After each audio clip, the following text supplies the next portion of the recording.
The ocean spreads before me, endless and rhythmic, waves rolling in with the patient persistence that has shaped coastlines for billions of years. I'm standing at the mouth of a river where fresh water meets salt, where the journey I'm about to take both begins and ends depending on your perspective. Behind me, the river flows outward, carrying its burden of sediment, dissolved minerals, organic matter, and stories from hundreds of kilometers upstream. Before me, the ocean receives it all, mixing river and sea in a zone of transition that belongs fully to neither. This is an estuary, and it's one of Earth's most productive ecosystems. The mixing of fresh and salt water creates conditions that support extraordinary biodiversity. Fish species that migrate between river and ocean, birds that feed on the abundant small creatures thriving in these nutrient-rich waters, plants adapted to the twice-daily rhythm of tides that alternately flood and expose the mudflats. The water here is neither clear nor murky, but something in between, carrying the brown-green tint of suspended particles that scatter light in complex ways. I've come here to follow this river backward, to trace it upstream from ocean to source, to understand the complete journey water takes from mountaintop to sea. It's a journey measured not just in distance, but in transformation, water changing state from vapor to liquid to solid and back again, moving through soil and rock and living organisms, shaping landscape while being shaped by it, connecting high alpine environments to coastal ecosystems through its constant flow. The river mouth is wide here, perhaps 200 meters across, spreading into multiple channels that braid through salt marsh before finally merging with the sea. At low tide, extensive mudflats are exposed, and I can see the intricate patterns water creates as it drains, dendritic channels that mirror the branching structure of the river system itself, fractal patterns that repeat at every scale from centimeters to kilometers. These patterns aren't random. They're the inevitable result of water following the path of least resistance, carving channels that then concentrate flow, which deepens the channels further in a positive feedback loop. The tide is coming in now, and I watch the ocean slowly reclaim the mudflats. The advancing water moves with surprising speed once it begins, filling the small channels first, then overtopping their banks to flood the flat areas between. Birds that were feeding on exposed mud, sandpipers, plovers, herons, retreat before the advancing tide, their feeding time limited by the lunar rhythms that govern ocean height.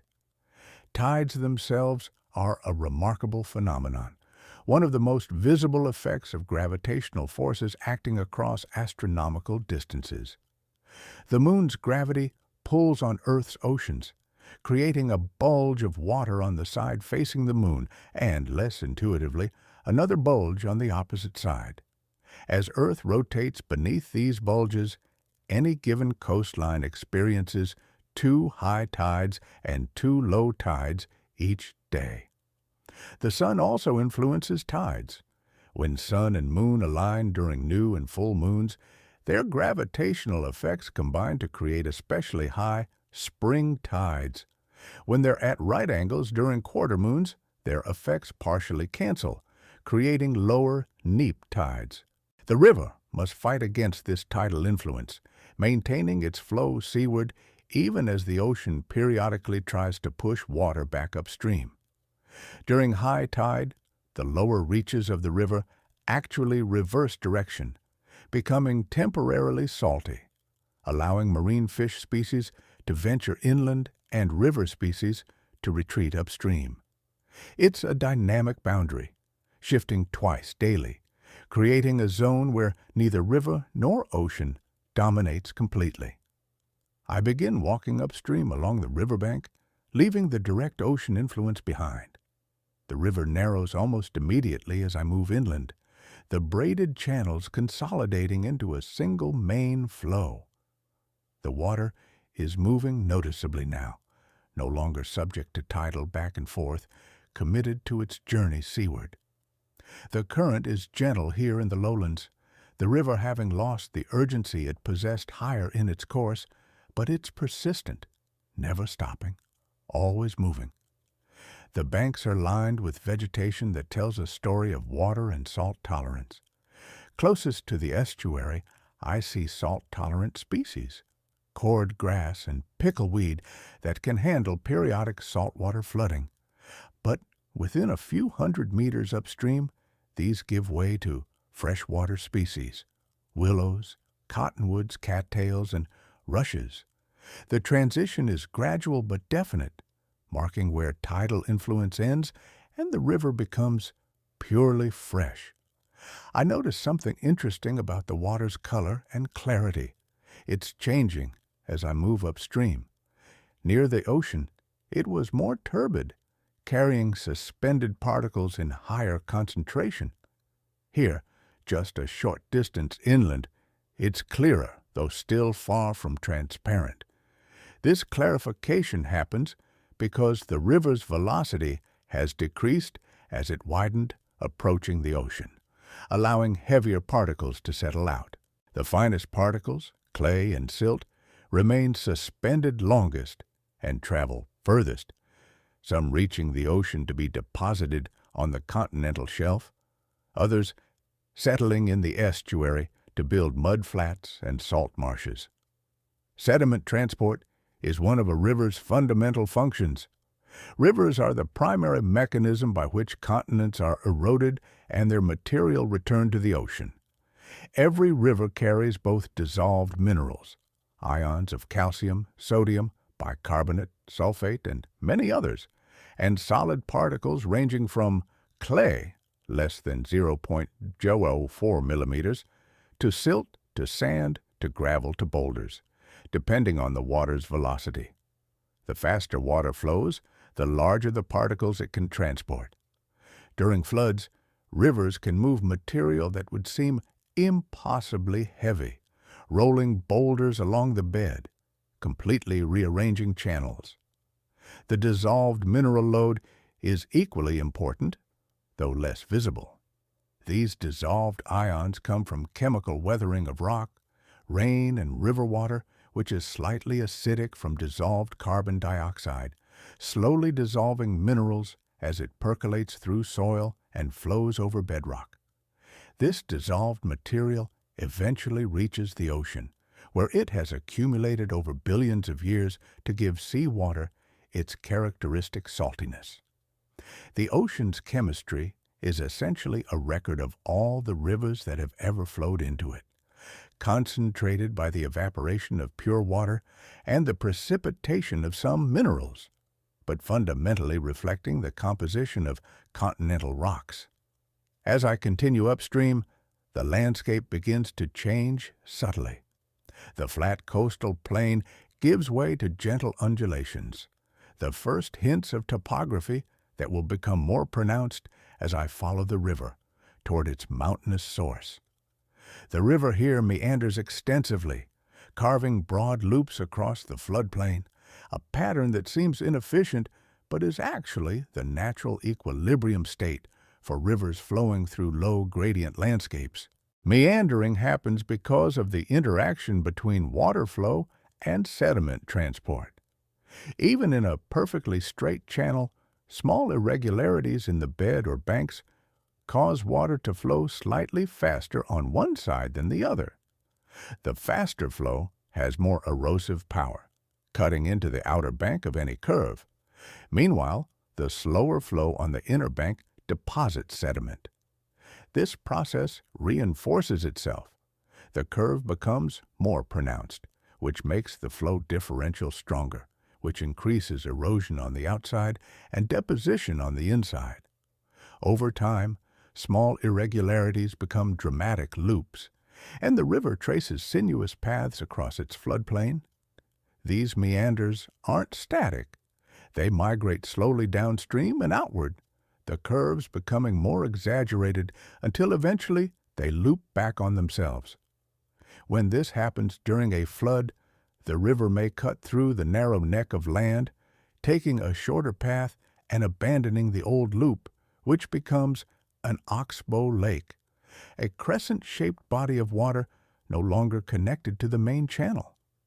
I can see several of these oxbow lakes dotting the floodplain, some still holding water, others partially filled with sediment and vegetation, slowly being reclaimed by the landscape. The floodplain itself is one of the river's most important features. This flat area on either side of the channel isn't accidental.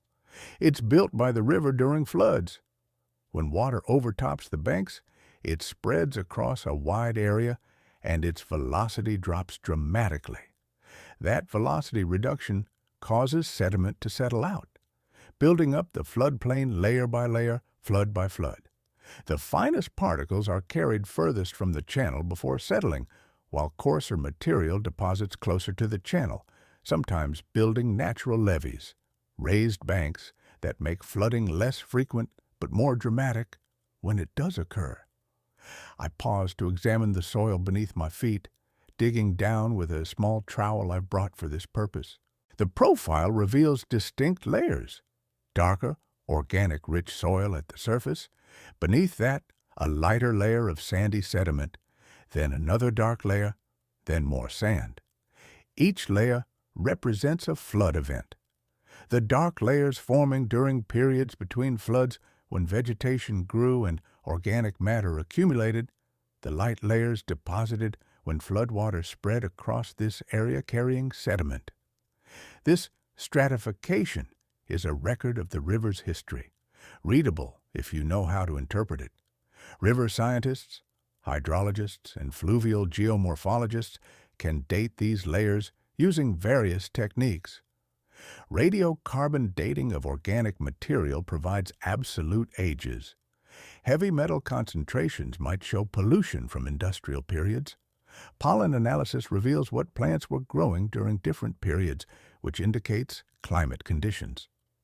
The river writes its autobiography in the sediment it deposits, and patient researchers can read decades or centuries of history from floodplain cores. The vegetation here is lush and diverse, taking advantage of the reliable water supply and rich soil. Trees line the banks. Cottonwoods primarily, their leaves rustling in the breeze with a distinctive sound that seems to echo the river's flow. These trees are flood-adapted specialists. Their seeds germinate on bare sediment exposed after spring floods recede. Their roots can tolerate periodic inundation. Their wood is relatively weak and flexible, allowing them to bend in floodwaters rather than breaking. When they do break or topple, they contribute to the river's complexity, creating snags and log jams that provide habitat for fish and invertebrates. I notice the sounds of the river are changing as I move upstream. Near the estuary, the dominant sound was waves and wind, the ocean's voice. Here, it's the gurgle and whisper of flowing water, punctuated by bird calls, the territorial songs of warblers in the riverside vegetation, the harsh cry of a kingfisher patrolling its fishing territory, the distant honking of geese in formation overhead. There's a peacefulness to these sounds, a sense of life interconnected through water, all species here dependent directly or indirectly on the river's flow. A great blue heron stands motionless in the shallows, a study in patience, waiting for a fish to venture within striking range. Herons are magnificent fishers, employing a strategy of absolute stillness, followed by lightning-quick strikes. Their technique depends on exceptional eyesight. They can compensate for the refraction of light at the water's surface, seeing fish's true position rather than their apparent position. When they strike, their neck unfolds with startling speed, the sharp bill spearing or grasping the prey in a motion too fast for the human eye to follow clearly. The river here is perhaps 50 meters wide and perhaps 2 meters deep in the main channel, though depth varies considerably. The bed is mostly sand and gravel, with occasional deeper pools where slower water has allowed finer sediment to accumulate. Fish are visible in the clear shallows. I can see what appear to be young salmon, probably heading downstream toward the ocean, and some resident species that spend their entire lives in fresh water. The salmon's life cycle is one of the most remarkable in nature, a story of navigation and transformation that connects river to ocean and back again. Salmon are born in the cool, well-oxygenated gravel beds of upstream reaches. After hatching, young salmon spend months to years in freshwater, depending on species, feeding, and growing. Then they undergo smoltification, a physiological transformation that prepares them for saltwater, and they migrate downstream to the ocean. At sea, they travel vast distances. Some species range across the entire Pacific, feeding and growing rapidly. After 1 to several years, mature adults begin the return journey, navigating back to the exact stream where they were born, swimming upstream against the current, negotiating obstacles, sometimes traveling hundreds of kilometers inland and climbing thousands of meters in elevation. The navigation abilities required for this journey are extraordinary. Salmon use multiple cues: the sun and stars for general orientation, Earth's magnetic field for oceanic navigation, and ultimately the chemical signature of their birth stream for final homing. Each stream has a unique combination of dissolved minerals, organic compounds, and other chemicals derived from its specific watershed. Young salmon imprint on this chemical signature before leaving for the ocean, and adults follow this scent upstream during their spawning migration, making correct choices at each tributary junction, guided by memory and chemical detection systems sensitive enough to distinguish their home stream from countless others. The salmon's spawning migration is arduous beyond easy comprehension. Adults stop eating once they enter fresh water, surviving entirely on energy reserves accumulated at sea. They swim against strong currents, sometimes leaping waterfalls several meters high, their bodies designed for this supreme effort. Powerful muscles, streamlined form, determination programmed into their very genes. Many don't survive the journey. Those that do reach the spawning grounds undergo dramatic physical changes, their bodies transforming, jaws elongating, colors intensifying. They excavate nests in gravel, deposit and fertilize eggs, then die, their bodies providing nutrients that enrich the stream ecosystem and ultimately feed the next generation. This cycle, called semelparity, where organisms reproduce once and die, seems wasteful from an individual perspective, but makes ecological sense. The returning adults are essentially fairies, transporting marine nutrients upstream, subsidizing freshwater ecosystems that would otherwise be nutrient poor. Their carcasses feed bears, eagles, ravens, insects, and ultimately fertilize the riverside forests. Trees growing near salmon streams show elevated nitrogen isotope ratios characteristic of marine sources, proof that ocean nutrients, transported by salmon and distributed by scavengers, literally grow the forest. Everything connects in ways both elegant and complex. I continue walking, following the river's path through the increasingly varied landscape. The terrain is rising now, imperceptibly at first, but definitely. My legs register the change even before my eyes fully perceive it. The river's gradient is increasing, which means its velocity is increasing, which means its erosive power is increasing. The character of the channel is changing accordingly. Instead of the sandy, gently sloping bed of the lowlands, I'm seeing more gravel and cobbles, occasional bedrock exposures where the river has cut down through sediment to the underlying stone. The sound is changing too, becoming more varied and energetic. In the lowlands, the river whispered. Here, it speaks more loudly with gurgles and splashes as water negotiates around rocks, through small rapids, over subtle drops. It's not yet the roar of mountain whitewater, but it's moving in that direction.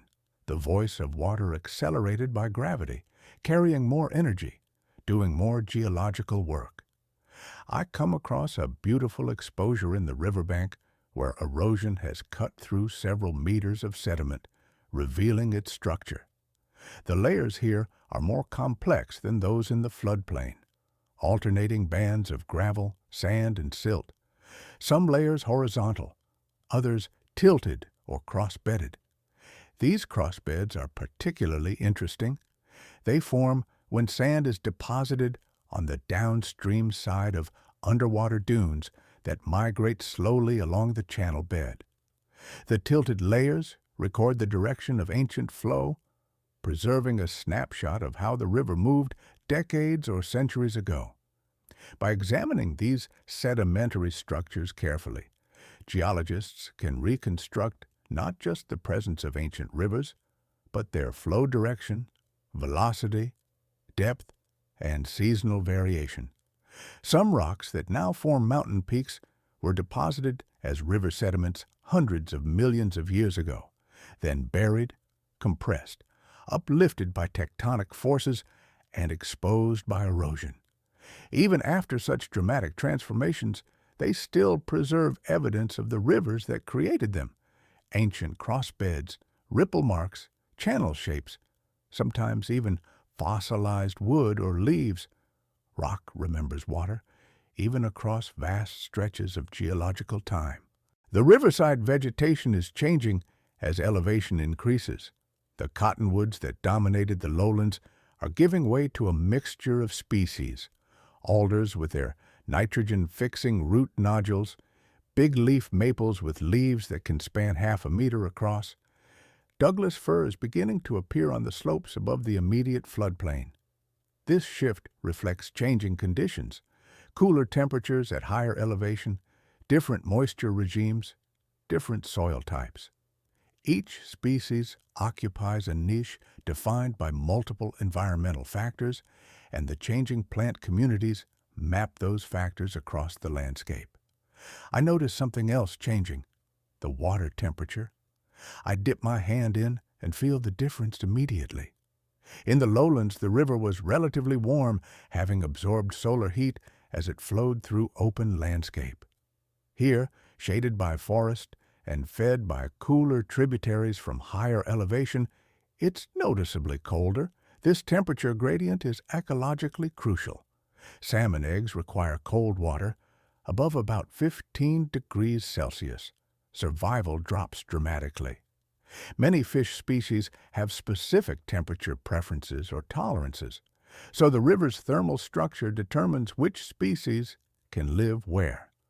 Water temperature is controlled by multiple factors: air temperature, solar radiation, groundwater input, and the ratio of surface area to volume. Wide, shallow rivers heat more than narrow, deep ones. Rivers flowing through open landscape heat more than forest-shaded streams. Groundwater tends to be at the average annual air temperature of its location, so groundwater-fed streams maintain relatively stable temperatures year-round, while surface-fed streams fluctuate with seasons and weather. These temperature patterns structure aquatic communities just as surely as physical habitat does. The path I'm following becomes more challenging as the terrain steepens. The gentle riverside trail of the lowlands has given way to a rockier, more rugged track. In places, I'm scrambling over boulders or navigating around areas where the river cuts directly against bluffs, making walking beside it impossible. But the increased difficulty brings increased rewards. The scenery is becoming more dramatic with each kilometer, the river more varied and interesting. I reach a point where a substantial tributary enters from the north. A creek, perhaps 10 meters wide, flowing clear and cold from forested mountains I can see rising in that direction. The junction of creek and river creates a distinctive pattern in the water, two flows merging, each carrying slightly different sediment loads, creating a visible boundary that persists for several hundred meters downstream before mixing is complete.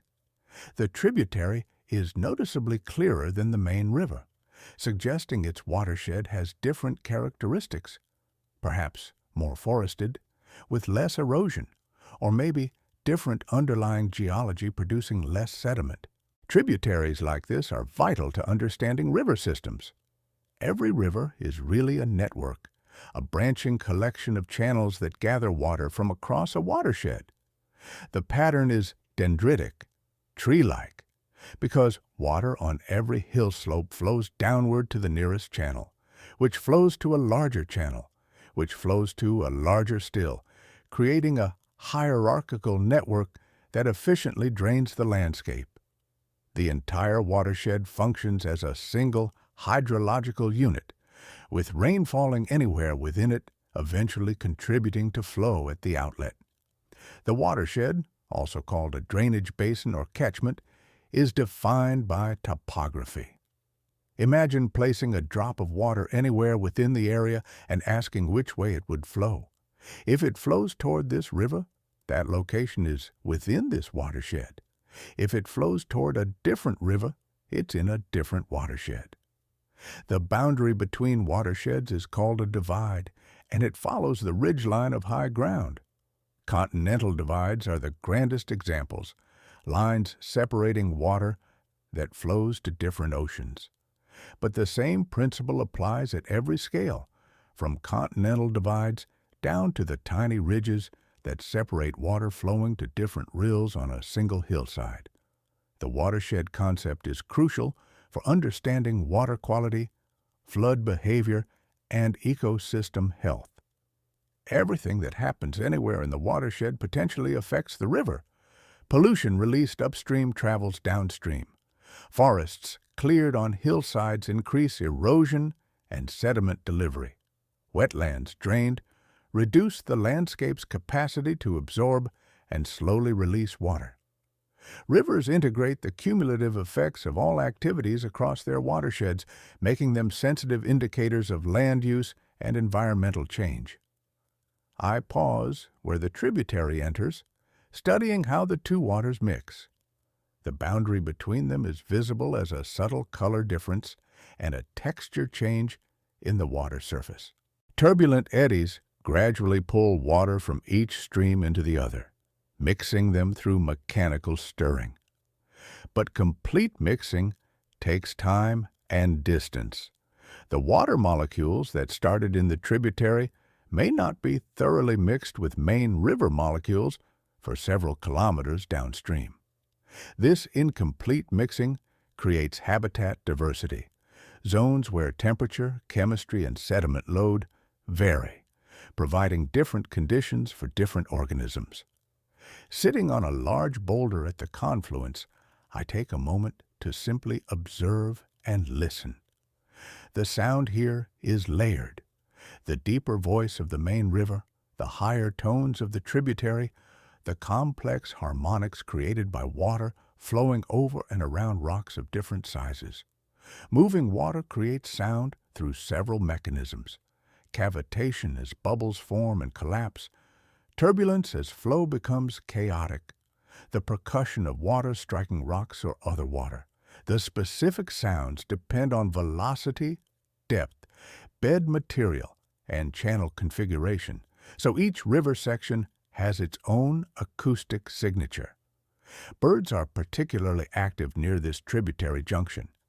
I see dippers, remarkable birds that walk underwater on stream bottoms hunting aquatic insects, their dense feathers and special adaptations allowing them to forage in rushing water. I watch one dive from a rock, disappear beneath the surface, and emerge several seconds later with an insect larva in its beak. Dippers are indicators of healthy streams. They require clean, cold, well-oxygenated water with abundant invertebrate prey. Their presence confirms what the clear water of this tributary suggests. Its watershed is in good condition, minimally disturbed, functioning well. The invertebrates dippers feed on are themselves indicators of water quality. Aquatic insects like mayflies, stoneflies, and caddisflies are sensitive to pollution and require high oxygen levels. Their presence indicates good water quality, while their absence suggests problems. Other invertebrates, certain worms, midges, and snails, tolerate poor conditions better and may dominate degraded streams. By sampling and identifying invertebrates, biologists can assess stream health even without sophisticated chemical testing. Life itself becomes the measurement instrument, organisms voting with their presence or absence on whether conditions are suitable. I resume walking upstream, now following the main river away from the tributary junction. The landscape continues to rise and become more rugged. The forest here is magnificent. Old growth in some sections, trees several meters in diameter, their crowns creating a canopy that filters sunlight into a soft green glow. These ancient forests have complex structures with multiple canopy layers, abundant dead wood, both standing and fallen, and rich understory vegetation. They provide habitat for countless species and play crucial roles in watershed function. Forests regulate water flow through multiple mechanisms. Tree canopies intercept rainfall, allowing some to evaporate back to the atmosphere without ever reaching the ground. This reduces the total water that enters streams, but also extends the duration of input, spreading it over time rather than having it all arrive at once. Forest litter and soil absorb water like a sponge, storing it and releasing it gradually to streams through subsurface flow. Tree roots stabilize soil and prevent erosion. The shade forests keep streams cool. Fallen logs in streams create pools and slow water, providing fish habitat and trapping sediment and organic matter. When forests are removed through logging, fire, development, or agriculture, all these functions are disrupted. More rainfall reaches the ground more quickly, causing increased peak flows and flooding. Less water infiltrates into soil, so base flows during dry periods decrease. Erosion accelerates on destabilized slopes. Stream temperatures rise. The changes cascade through the ecosystem, affecting everything from water chemistry to fish populations to the timing and magnitude of floods. I'm entering a section where the river has cut a small gorge through resistant bedrock. The channel narrows dramatically, confined between rock walls perhaps 20 meters high. The water forced through this constriction accelerates and deepens, creating a continuous rapid with standing waves and impressive hydraulic features. The sound is much louder here, not quite a roar, but certainly more than a gurgle, a sustained rushing that fills the gorge and makes other sounds difficult to hear. The rock walls show beautiful structure, layers tilted at steep angles, evidence of the tectonic forces that deform these sedimentary rocks after their deposition. I can see distinct beds varying in thickness and composition, some more resistant to erosion than others. The more resistant layers project slightly, creating subtle ledges, while softer layers are recessed, where the river has preferentially eroded them. This differential erosion is one way rivers exploit weakness in bedrock, gradually widening fractures and dissolving soluble minerals, slowly dismantling mountains grain by grain. The process is called fluvial erosion, and it works through several mechanisms. Abrasion occurs when sediment particles carried by water scrape against bedrock like sandpaper, gradually wearing it away. Hydraulic action happens when water pressure forces air into cracks, compressing it, then releases the pressure, allowing the air to expand.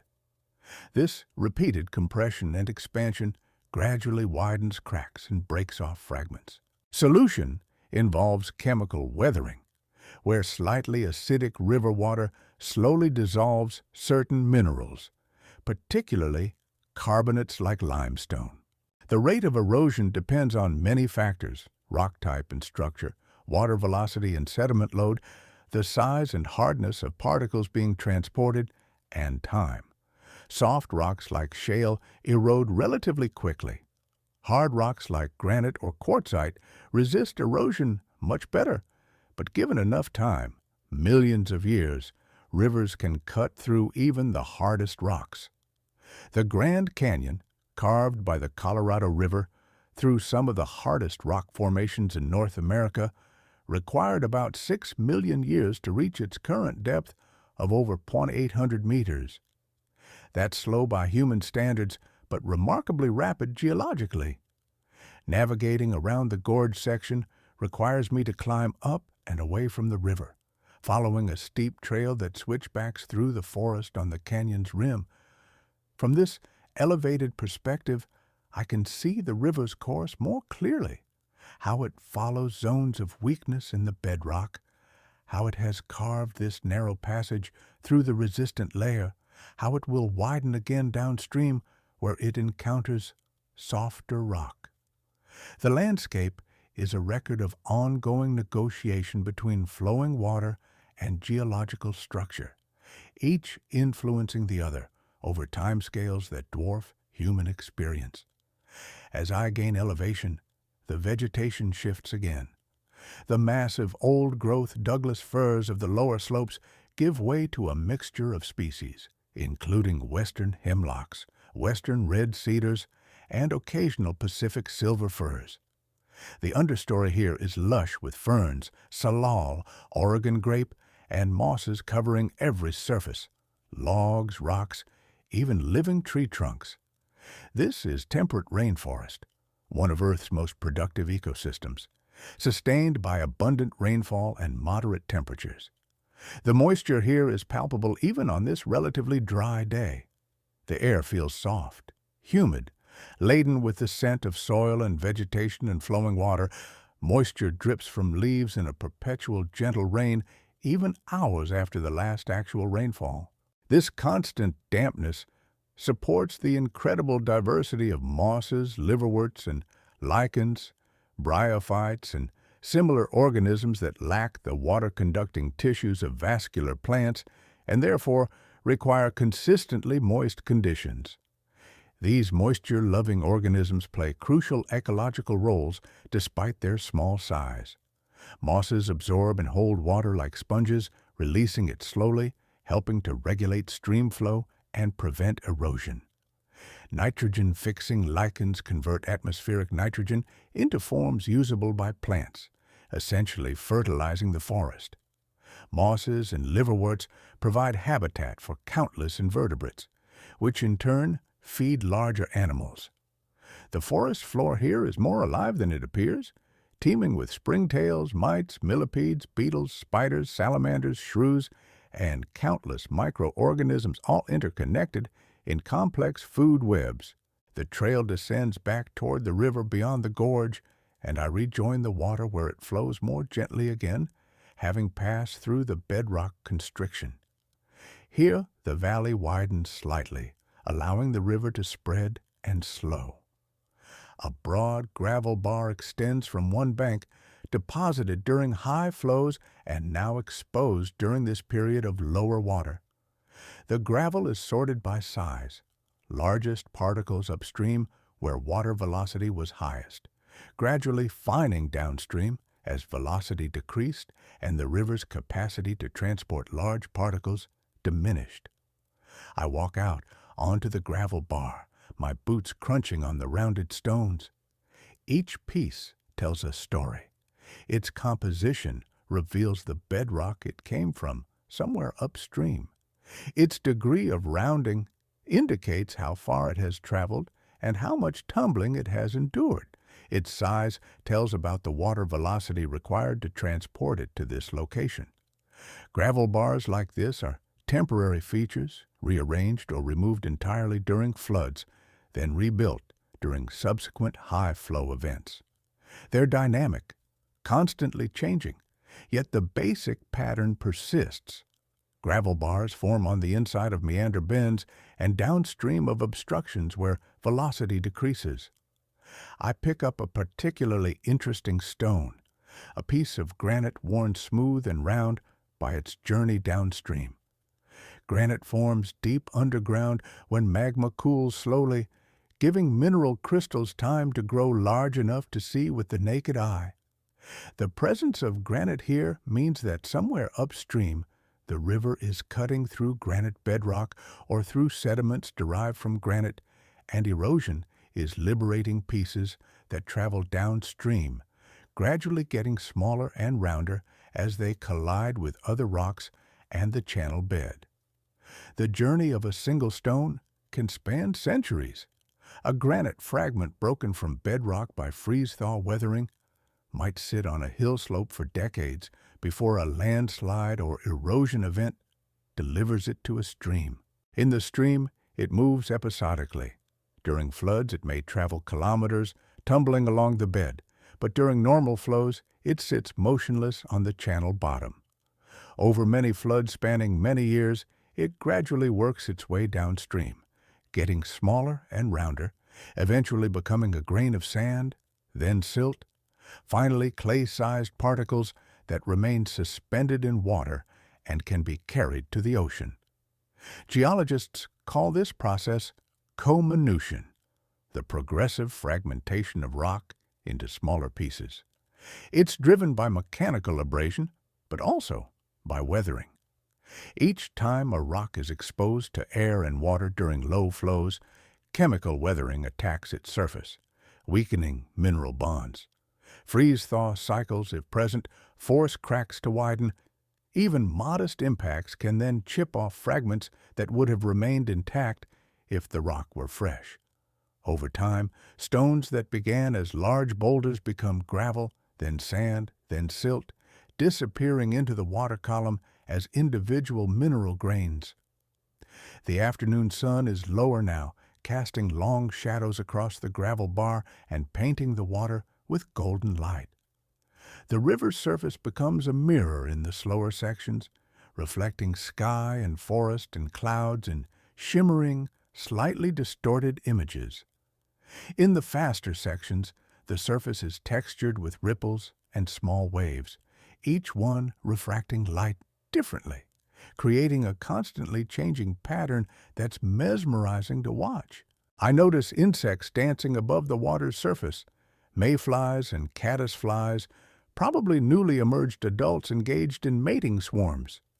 Aquatic insects have complex life cycles that span both water and air. Most of their lives are spent as larvae underwater. Mayfly nymphs cling to rocks and riffles, grazing algae. Caddisfly larvae build protective cases from tiny pebbles or organic debris. Stonefly nymphs hunt other invertebrates in the spaces between cobbles. When they mature, they emerge from the water, transform into winged adults, mate, lay eggs back in the water, and die, all within hours to days depending on species. These insects are critical food sources for fish, birds, bats, and spiders. Trout timing their feeding to coincide with hatches of abundant insects. Swallows and swifts aerial hunting over rivers where insects are emerging. Spiders spinning webs between riverside vegetation to catch insects blown off course. The aquatic-terrestrial linkage, represented by these insects, transfers energy and nutrients from stream ecosystems to terrestrial ones. Another of the countless connections that bind different habitats into integrated systems. A fish rises to take an insect from the surface, a subtle dimple in the water, followed by expanding rings. Probably a trout, though from this distance I can't identify the species. Trout are salmonids, related to salmon, but with more varied life history strategies. Some species are entirely freshwater residents, spending their whole lives in rivers and lakes. Others are anadromous like salmon, migrating to the ocean and returning to fresh water to spawn, though unlike salmon, trout can survive spawning and reproduce multiple times. Trout require cold, clean, well-oxygenated water, making them excellent indicators of stream health. Their presence suggests a functioning ecosystem with appropriate temperature, good water quality, adequate habitat complexity, and sufficient food availability. Different trout species have different preferences. Some favor the cold headwater streams I'm approaching, others thrive in larger, slightly warmer rivers, still others adapt to lake environments. But all share the basic requirements that reflect overall ecosystem integrity. I continue upstream, leaving the gravel bar behind, following the river as it begins to climb more noticeably. The gradient is steeper here, and the character of the flow changes accordingly. Instead of long pools connected by gentle riffles, I'm seeing more continuous whitewater, cascades where water tumbles over and between boulders, creating a landscape of foam and spray in constant motion. The sound is louder, more energetic, the voice of water falling under gravity's influence, releasing potential energy as kinetic energy and heat. The increased gradient and velocity mean increased erosive power, but paradoxically, channels in steep terrain are often more stable than lowland meanders. This is because they're typically constrained by valley walls and anchored by large boulders or bedrock that the river cannot easily move. Instead of meandering freely across a floodplain, carving new channels and abandoning old ones, mountain streams are locked into relatively fixed positions, able to adjust their depth and the arrangement of mobile sediment, but not able to shift laterally much. However, these streams are far from static. During extreme floods, even large boulders can be moved, sometimes dramatically. Floods capable of moving the largest material in a channel are called competent flows, and they're relatively rare, maybe occurring once every few decades or centuries. But when they do occur, they can completely reorganize the channel, moving material that has been stable for decades, creating new pools and riffles, tearing out vegetation, and fundamentally restructuring aquatic habitat. The vegetation close to the stream here shows evidence of these periodic floods. Some trees grow at angles, having been partially toppled by past high water, but survived and continued growing upward, creating bent trunks. Others show scars where bark was stripped away by floating logs during floods. The understory is relatively sparse in the immediate riparian zone. Frequent disturbance prevents establishment of delicate plants, favoring instead hardy species that can tolerate periodic inundation and physical damage.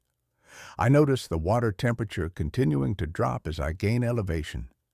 The river here is genuinely cold, perhaps 10 degrees Celsius or less, cold enough that extended immersion would be dangerous without protective gear. This cold comes from multiple sources: snowmelt from higher elevations, cold groundwater emerging from springs, and the simple effect of elevation on air temperature, which decreases by roughly 6.5 degrees Celsius per 1,000 meters of elevation gain. Cold water holds more dissolved oxygen than warm water, which is one reason cold streams support such abundant aquatic life. Oxygen enters water through two main pathways: diffusion from the atmosphere across the water surface, and photosynthesis by aquatic plants and algae. Turbulent flow in mountain streams maximizes the first pathway, constantly exposing freshwater surface to air, while the cold temperature increases oxygen solubility. The result is water typically saturated or near saturated with oxygen, perfect for organisms with high metabolic demands. The forest here has changed again with elevation. I'm now in what ecologists call the montane zone. characterized by true firs and mountain hemlocks mixed with species from lower elevations. The trees are slightly smaller and more widely spaced than in the dense lowland forests, a reflection of shorter growing seasons and harsher conditions at higher elevation. Snow lingers longer here in spring, the growing season is compressed into fewer months, and winter storms can be severe. Yet life is abundant. I see evidence of black bears, claw marks on trees where they've climbed, logs torn apart where they've searched for insects, and scat containing berry seeds and insect remains. Bears are omnivores, with diverse diets that change seasonally, but in this region, salmon are a crucial component when available. During spawning runs, bears congregate along streams, catching fish with impressive skill. The marine nutrients they consume and distribute through their scat and uneaten portions fertilize the forest, completing a connection from ocean to mountain forest mediated by salmon and bears. I'm also seeing signs of other wildlife, tracks in muddy spots along the riverbank that might be from deer, elk, or perhaps a mountain lion that hunts them. Kingfisher burrows excavated in soft riverbank sediment. The distinctive piled stick dams of beavers, though these are less common at higher elevations, where the trees are less favorable for their needs. Every species here depends directly or indirectly on the river, for drinking water certainly, but also for food, habitat structure, temperature moderation, and countless other services rivers provide. The relationship between rivers and forests is reciprocal and profound. Forests need rivers, but rivers also need forests. The shade forests provide keeps water cool. Roots stabilize banks and prevent excessive erosion. Fallen trees create important in-stream habitat, pools that form behind log jams, cover that protects fish from predators, storage areas where gravel and organic matter accumulate. Large woody debris is now recognized as one of the most important components of healthy stream ecosystems. Yet for decades, forest management removed it, viewing logs and streams as obstructions to be cleared rather than essential habitat features. I'm approaching what sounds like a significant waterfall. The sound of water falling has become distinct from the general rush of rapids, a deeper, more sustained roar. The trail climbs steeply now, switchbacking up the valley wall to bypass whatever obstacle lies ahead. As I climb, I gain perspective on the valley I've been ascending, its V-shaped profile typical of river-carved valleys, the river visible far below as a silver thread, the forested slopes rising on both sides to ridgelines that define this watershed's boundaries.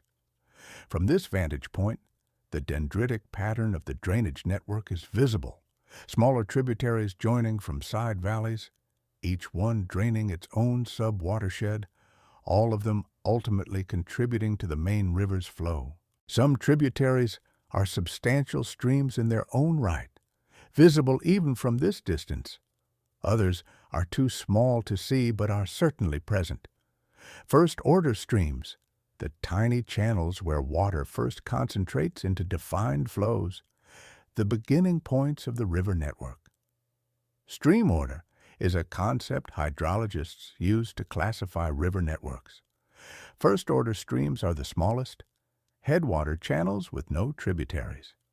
When two first-order streams join, they form a second-order stream. Two second-order streams joining create a third-order stream, and so on. The river I've been following is probably fifth or sixth order at its mouth where it meets the ocean, representing the accumulated contribution of hundreds of tributary streams across a watershed of thousands of square kilometers. The trail levels out onto a rocky viewpoint, and suddenly I'm confronted with the waterfall, a spectacular cascade where the river drops perhaps 30 meters over a series of resistant rock ledges, creating multiple tiers of falling water, plunge pools at each level, and an atmosphere of mist and spray that catches the afternoon light and generates fragments of rainbows. The sound is immense here, overwhelming. The accumulated roar of thousands of liters per second falling under gravity, hitting rock and water below with tremendous force. Waterfalls form where rivers encounter abrupt changes in bedrock resistance or where geological events have created sudden drops in the channel profile. This particular waterfall appears to be controlled by a resistant layer of basalt, dark volcanic rock that cooled from lava flows millions of years ago, overlying softer sedimentary rocks that erode more easily. The river has cut through the softer rock downstream, but has been slowed by the hard basalt layer, which erodes much more slowly, creating the vertical drop. Over geological time, waterfalls are temporary features. They gradually erode upstream through a process called headward erosion. The falling water undermines the rock at the base of the falls, causing the harder cap rock above to lose support and eventually collapse. Each collapse causes the waterfall to retreat slightly upstream. Given enough time, thousands to millions of years, waterfalls can migrate considerable distances upstream, leaving behind steep gorges that mark their former positions. Niagara Falls, perhaps the most famous waterfall in North America, has retreated approximately 11 kilometers upstream since it formed about 12,000 years ago at the end of the last ice age. That's nearly a meter per year on average, though the rate varies with rock type and other factors. Engineers have now stabilized Niagara Falls through various interventions, but without human interference, it would eventually retreat all the way up the Niagara River, perhaps reaching Lake Erie in another 15 to 20,000 years.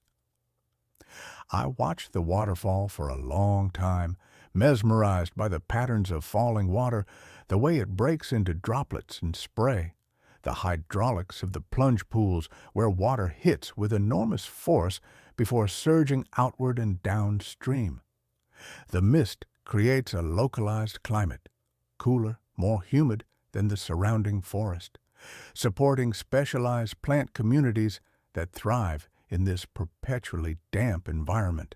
Ferns and mosses are particularly luxuriant on the spray-dampened rocks beside the falls. Waterfalls are also significant barriers to fish migration. Salmon and trout can leap impressive heights. Some salmon can clear obstacles 2 to 3 meters high, but a 30-meter waterfall is completely impassable.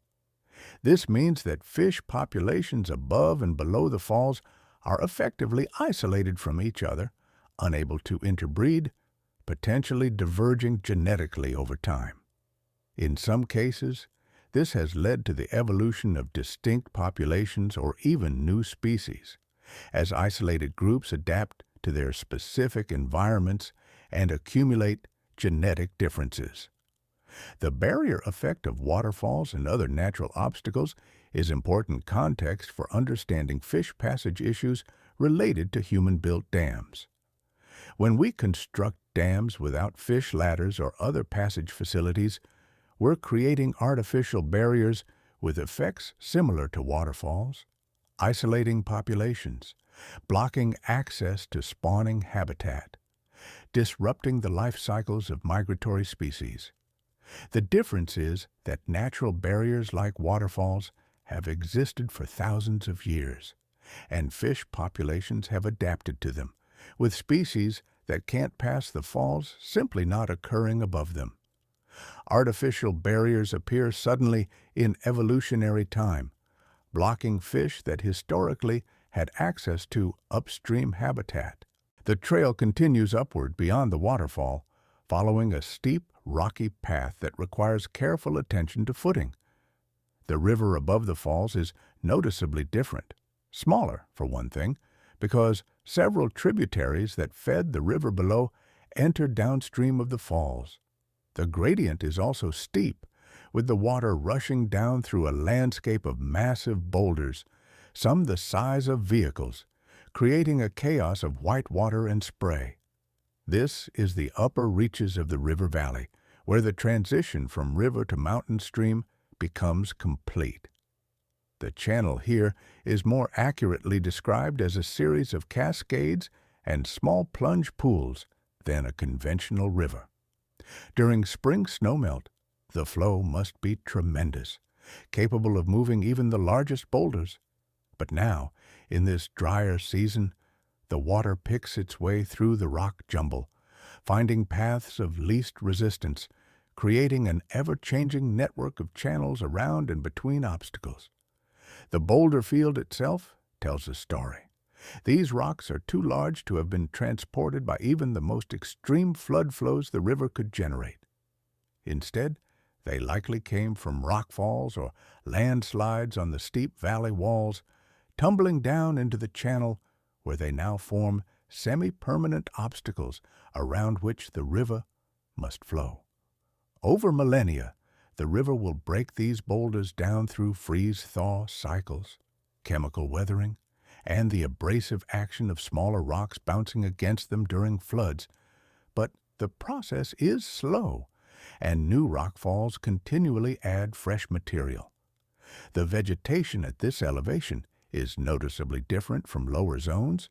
Subalpine species are becoming dominant, including mountain hemlock, subalpine fir, and Alaska yellow cedar. These trees are adapted to harsh conditions, heavy snow loads, short growing seasons, strong winds. They grow more slowly than their lowland relatives, with some centuries-old trees only a few meters tall. Their wood is denser, their needles tougher, their growth form more compact to resist snow and wind. I'm breathing harder now, the elevation affecting my exertion. We're probably around 1,500 meters above sea level, high enough that the air contains noticeably less oxygen than at sea level, about 85% of sea level atmospheric pressure. For someone acclimated to lower elevations, this makes physical activity more demanding, but the views are spectacular, and the sense of being in true mountain wilderness is profound. As I continue climbing beside the increasingly wild stream, I begin to see patches of snow in shaded areas, remnants of last winter's snowpack that have survived into late summer, protected from melting by their location on north-facing slopes or beneath dense forest canopy. These snow patches are significant because they slowly release meltwater throughout the summer, sustaining stream flow during what would otherwise be a dry period. Without snowpack, mountain streams would largely dry up in summer, making them uninhabitable for fish and other organisms requiring year-round flow.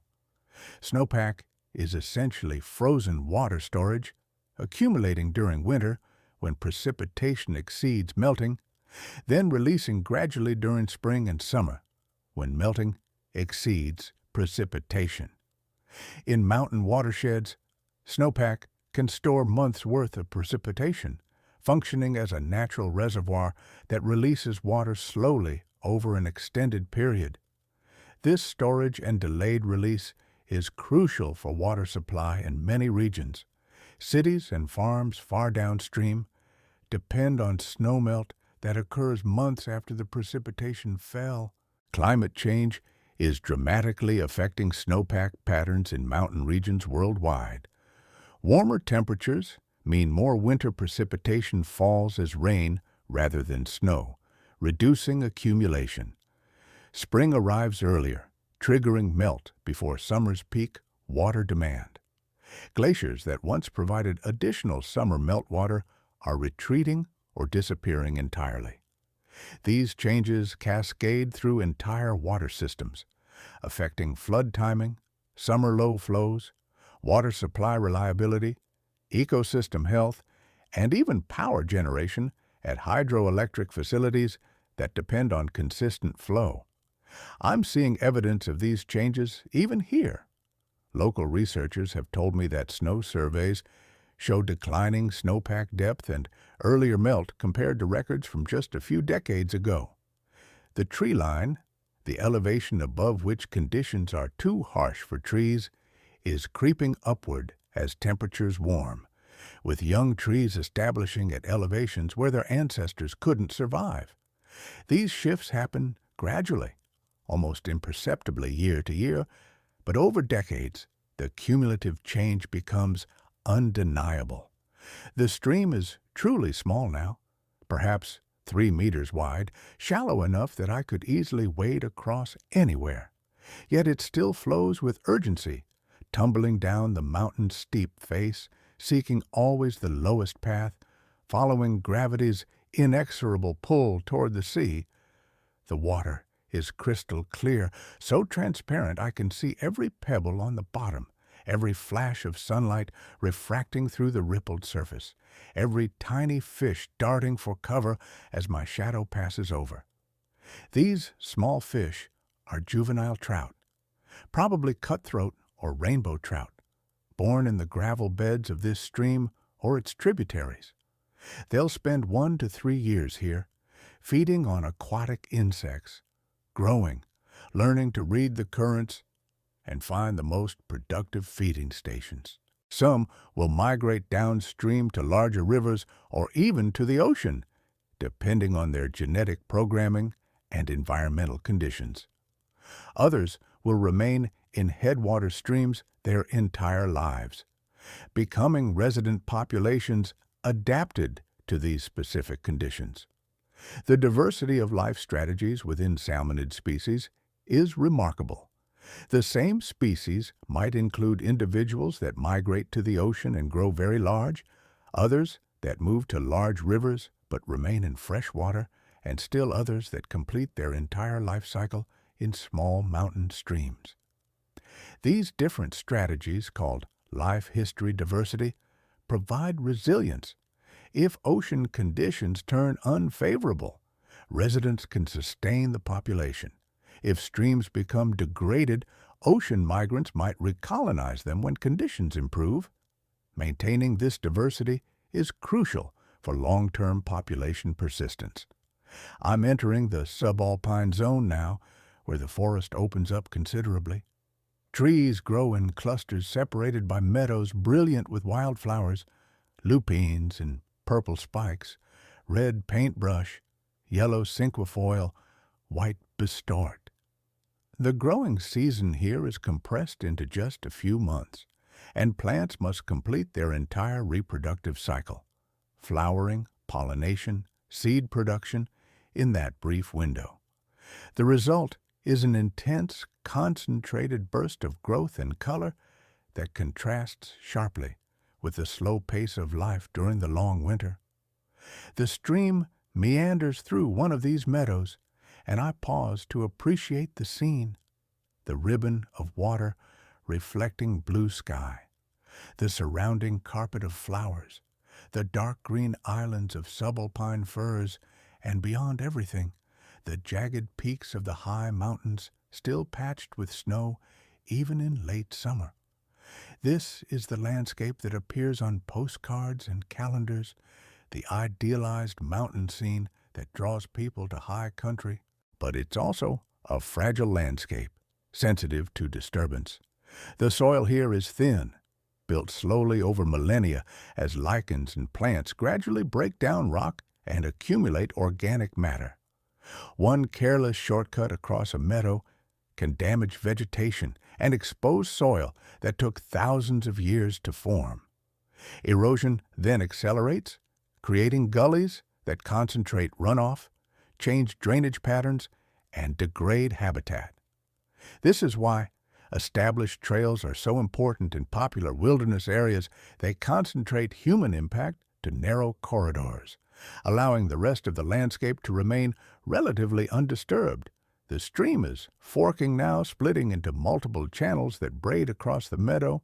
This pattern is common in low-gradient sections where the stream's energy is insufficient to maintain a single, defined channel. Instead, water finds multiple paths through the meadow, creating a complex network that shifts with each high-flow event. Some channels carry water year-round, others flow only during snowmelt or after heavy rain. The braiding creates habitat diversity. Some channels are deep and slow, others shallow and swift, providing different conditions for different organisms. I follow what appears to be the main channel, the one carrying the most water, as it leads upward toward the head wall of the valley. The terrain is getting steeper again, and the stream is responding by cascading down through a landscape of bedrock and scattered boulders.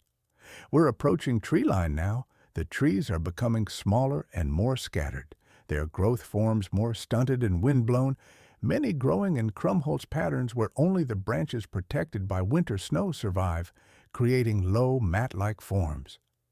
Tree line represents the limit where conditions allow tree growth, defined by some combination of temperature, growing season length, wind exposure, and snow depth. Above tree line is alpine tundra, where only low-growing plants adapted to extreme conditions can survive. The exact elevation of tree line varies with latitude, aspect, local climate, and other factors. But in this region, it's around 1,800 to 2,000 meters elevation. I'm right at that boundary now, moving between the last scattered trees and the open tundra above. The stream is tiny now, barely a meter wide, but still it flows, still it carves its small channel, still it does the work of water under gravity. I'm reminded of the fractal nature of river networks, the same processes operating at every scale, the same patterns repeating whether you're examining a first-order headwater trickle or the mighty main river approaching the ocean. The physics is identical, the geometry similar, the connections between land and water following the same rules. Above tree line, the landscape transforms into alpine tundra, a realm of rock, dwarf plants, wind, and sky. The stream here is intermittent, flowing over bare bedrock in some sections, disappearing into boulder fields in others where it continues underground through spaces between rocks, then re-emerging where the subsurface pathway becomes blocked. This is the headwater zone, where water first begins its organized journey downhill, transitioning from dispersed seepage to concentrated flow. The bedrock here shows clear evidence of glaciation. Smooth, polished surfaces with parallel scratches called striations, all aligned in the same direction, carved by rocks embedded in the bottom of glaciers that flowed through here during the last ice age. 10 to 15,000 years ago, this entire valley was filled with ice, perhaps hundreds of meters thick, flowing slowly downhill under its own weight, sculpting the landscape into the U-shaped valley profile I've been ascending. The river is now following the path the glacier carved, occupying the valley the ice created. Glacial landscapes have distinctive features that make them immediately recognizable to trained observers. The U-shaped valley profile, with steep walls and a relatively flat floor, contrasts with the V-shaped profile of river-carved valleys. Cirques, bowl-shaped hollows, mark the glacier's origin points high on mountain flanks. Moraines, ridges of debris deposited at glacier margins, trace the ice's former extent. Erratic boulders, rocks carried far from their source and deposited when ice melted, sit incongruously on different bedrock types. Understanding glacial history is crucial for understanding current landscapes and ecosystems. The Ice Age ended relatively recently in geological terms, just 12,000 years ago in this region. Plants and animals have been recolonizing these mountains for only that brief span, moving upward from refuges at lower elevations or lower latitudes where they survived the Ice Age. The distribution of species today still reflects glacial history, with some species unable to recolonize certain areas due to dispersal barriers, others still expanding their ranges into newly available habitat. I'm climbing now through a boulder field, following the sound of water that's invisible beneath the rocks. This is a common feature in alpine headwaters. streams going underground through porous substrate, creating hyperhaic flow where water moves through spaces between rocks rather than over the surface. This subsurface flow is important ecologically because it remains cool even when surface temperatures soar, providing thermal refuges for cold-adapted invertebrates. The water also undergoes chemical changes as it flows through rock, interacting with mineral surfaces, picking up dissolved ions, sometimes emerging with different chemistry than when it went underground. The stream emerges again at the base of a small cliff where the bedrock is less fractured, forcing water to flow over the surface. Here, near its source, the water is astonishingly pure. It hasn't had much opportunity to dissolve minerals or pick up sediment. It contains minimal organic matter.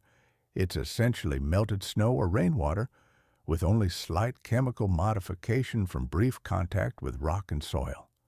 This is some of the purest natural water on Earth, though pure doesn't mean sterile. Even here, microbial life exists, hardy bacteria and algae adapted to cold, nutrient-poor conditions. I can see above me now the actual source of this stream, a permanent snowfield nestled in a north-facing cirque, protected from summer sun by its orientation and by the steep headwall rising above it. Meltwater is trickling from the snow's edge, gathering in small rills that merge into rivulets that combine into the tiny stream I've been following. This is it, the beginning point, the source, the place where water transitions from solid to liquid and begins its journey to the sea. The climb to reach the snowfield is steep and requires scrambling over loose rock, scree and talus that shifts underfoot, requiring careful balance and attention. But the effort is rewarded by the perspective it provides. From this vantage point, I can see the entire valley I've ascended, the alpine meadows below, the dark green band of forest dropping away into the distance, and far below, barely visible, the flat expanse of the coastal plain where this journey began. The river connects all of it, binding mountain to sea through the medium of flowing water. Standing at the edge of the snowfield, I place my hand on the snow's surface, feeling its granular texture, not the fluffy snow of fresh precipitation, but firm, partially consolidated snow that has survived at least one summer melt season and is beginning the transformation toward glacial ice. If this snowfield were larger and thicker, if accumulation exceeded melting year after year, it would eventually become a glacier, but it's not quite large enough for that. It accumulates during winter, melts partially during summer, existing in a delicate balance that climate change is now tipping toward disappearance. I scoop up some of the meltwater pooling at the snow's edge and taste it. Cold, clean, with virtually no flavor, except the faint mineral hint from brief contact with rock. This water molecule might have fallen as snow last winter, or it might have been part of this snowfield for several years, surviving multiple melt seasons by being buried beneath newer snow. But now, it's liquid again, beginning the journey downstream, joining millions of other water molecules in the stream, which joins other streams in the river, which flows eventually to the ocean, where it might evaporate and begin the cycle again. The water cycle, hydrological cycle, is one of Earth's fundamental processes, moving water constantly between ocean, atmosphere, land, and back to ocean. Solar energy drives evaporation from ocean surfaces. Wind carries water vapor over land where cooling causes condensation and precipitation. Precipitation falls as rain or snow, infiltrating soil, flowing into streams, moving through groundwater systems, eventually returning to the ocean. The cycle operates continuously, has operated for billions of years, and will continue as long as Earth has liquid water and energy from the sun. But the cycle isn't closed or simple. Water takes many paths, spends different amounts of time in different reservoirs, and the cycle is intimately connected to other Earth systems. Water erodes rock, creating sediment that builds new rock. Water transports nutrients that support ecosystems. Water moderates climate by storing and releasing heat. Water shapes landscapes through erosion and deposition. Understanding rivers means understanding how water connects and influences nearly everything else on Earth's surface. I sit on a rock beside the snowfield, gazing out over the landscape, thinking about the journey I've made and what it represents.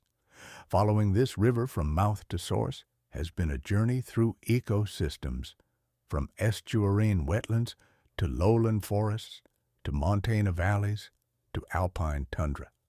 It's been a journey through geological time, seeing rocks hundreds of millions of years old, glacial features thousands of years old, river deposits forming today.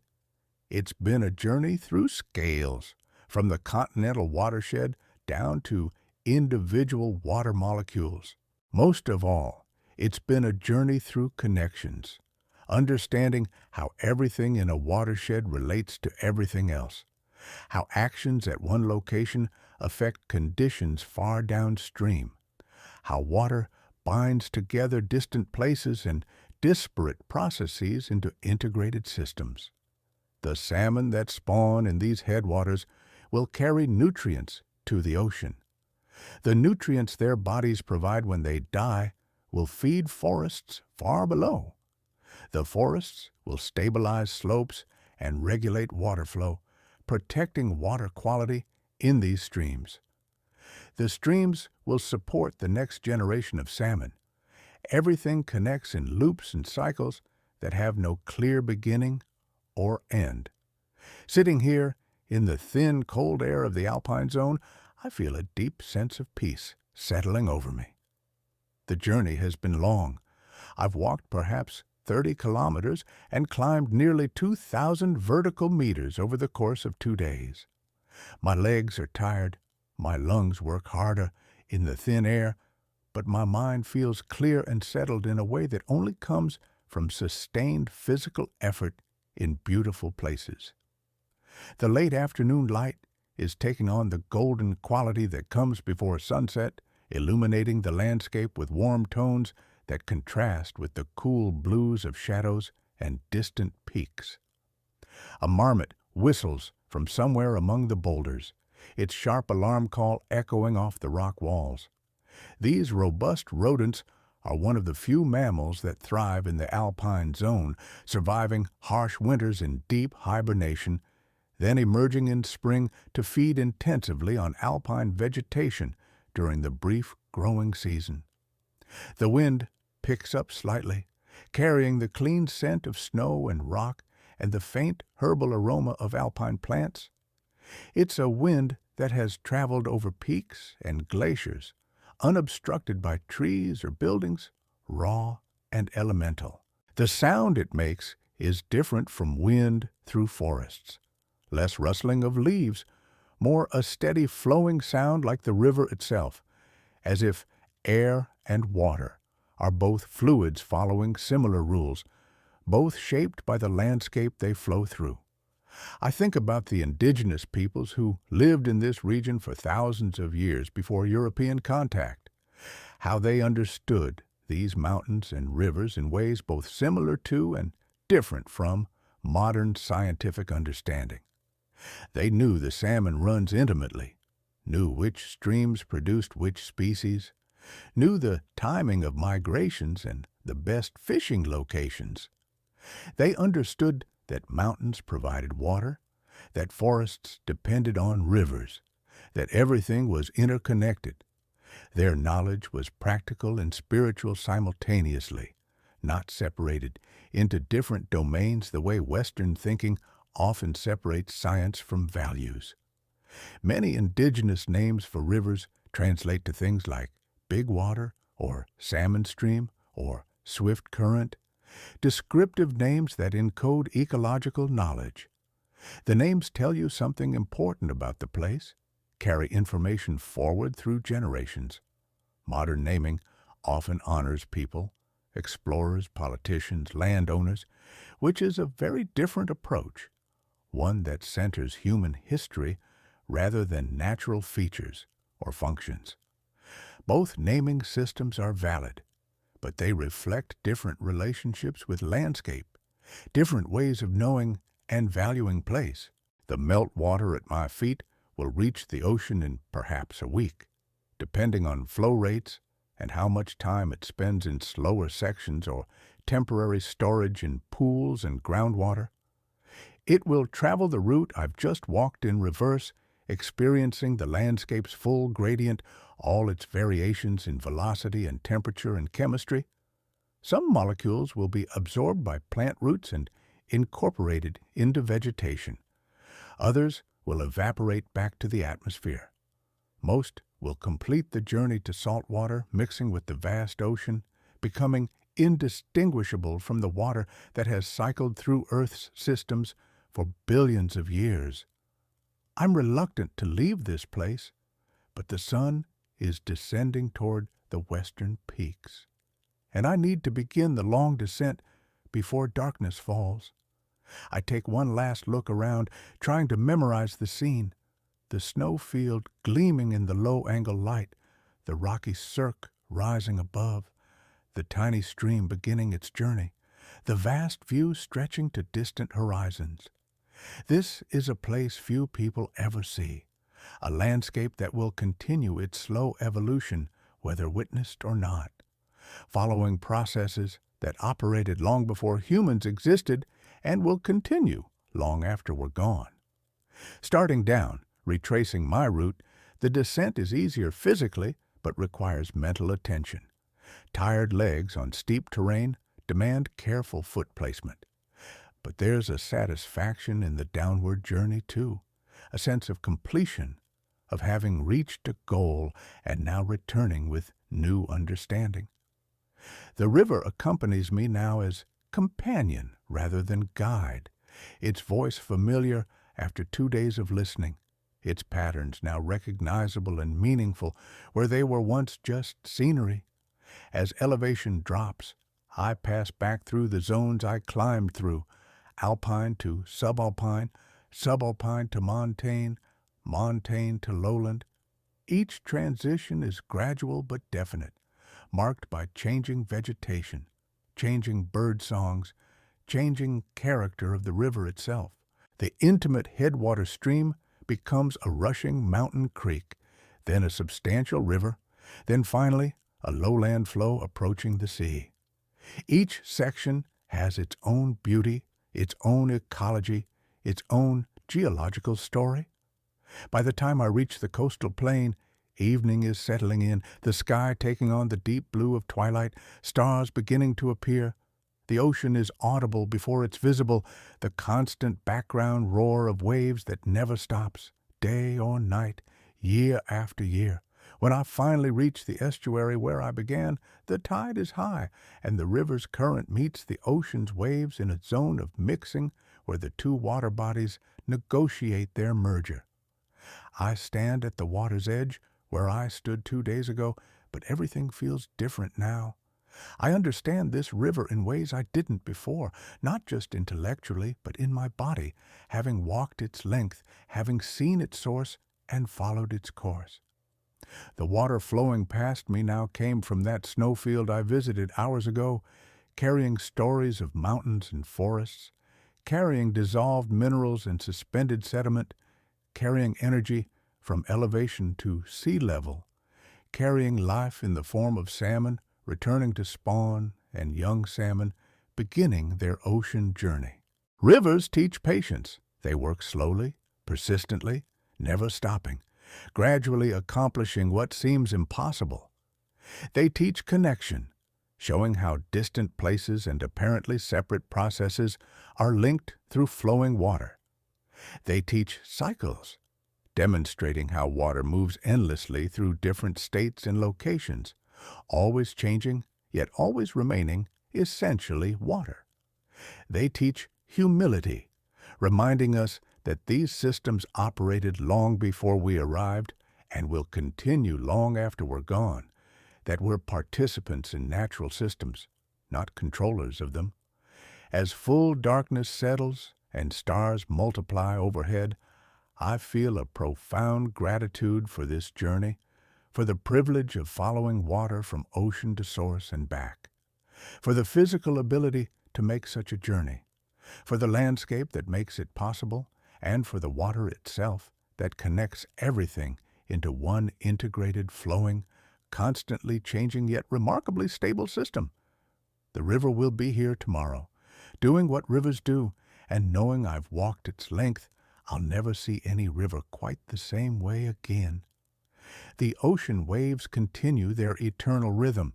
The river continues its patient flow, and I turn toward rest, carrying with me the memory of snowmelt beginning its journey, the sound of water tumbling over rocks, the sight of salmon returning home, the feeling of connection that comes from understanding how all the pieces fit together into one beautiful, complex, functioning whole.